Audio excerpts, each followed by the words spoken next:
বাংলাদেশের স্বাধীনতা সার্বভৌমত্বের বাইরে গিয়ে বাংলাদেশের মানুষের প্রাপ্য অধিকারকে ধুলাই মিশিয়ে দিয়ে কেউ যদি ভারতের সাথে সম্পর্ক তৈরি করতে চায়, সেটা এদেশের মানুষ কখনো মেনে নেবে না। ভারত তাদের দিল্লিতে ফ্যাসিস্ট খুনি হাসিনাকে আশ্রয় দেওয়ার পরে তারা বাংলাদেশের সাথে ভালো সম্পর্কের চিন্তা করাটাই ভুল।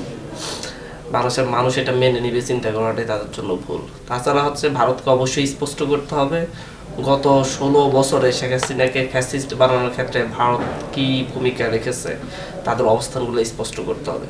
2014 সালে সুজাতা সিং ঢাকায় এসে কেন বিরোধী দলীয় নেতাদের উপর চাপ প্রয়োগ করেছে শেখ হাসিনার অধীনে নির্বাচনে যাওয়ার জন্য, এ ব্যাপারটাও ভারতকে স্পষ্ট করতে হবে।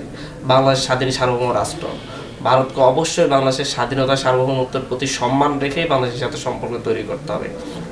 ভারত যদি মনে করে যে দীর্ঘ সময় ধরে তাদের দাসগুলা, তাদের গোলামগুলা দিয়ে এই দেশকে পরিচালনা করবে, তাহলে তারা ভুল জায়গায় আছে।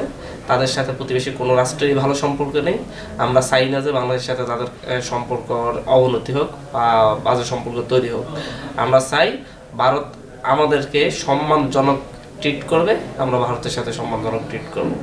তার আগ পর্যন্ত ভারত যতক্ষণ পর্যন্ত তাদের এই নীতি থেকে সরে না আসবে, বাংলাদেশকে তারা তাদের দালাল দিয়ে পরিচালনার যে চিন্তা ভাবনা, তাদের দাসদের দিয়ে পরিচালনার যে চিন্তা ভাবনা, সেটা থেকে বের হয়ে না আসবে, ততক্ষণ পর্যন্ত ভারতের সাথে আসলে আমাদের এই মানসিক দূরত্বটা থাকবেই। এটা উভয় রাষ্ট্রের জন্যই কল্যাণকর নয়। বাংলাদেশের স্বাধীনতা সার্বভৌমত্বের বাইরে গিয়ে বাংলাদেশের মানুষের প্রাপ্য অধিকারকে ধুলাই মিশিয়ে দিয়ে কেউ যদি ভারতের সাথে সম্পর্ক তৈরি করতে চায়, সেটা এদেশের মানুষ কখনো মেনে নেবে না।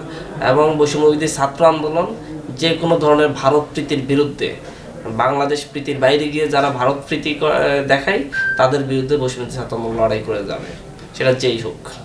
চলমান আইনশৃঙ্খলা পরিস্থিতি তো একেবারে খারাপ, সেটা বলছি না। তবে আইনশৃঙ্খলা পরিস্থিতির যতটুকু উন্নতি হওয়া দরকার ছিল ততটুকু উন্নতি হয়নি। এবং গভর্নমেন্টের মধ্যে কোনো ধরনের সমন্বয়হীনতা আছে কিনা, সেটা আমাদেরকে চিন্তিত করছে।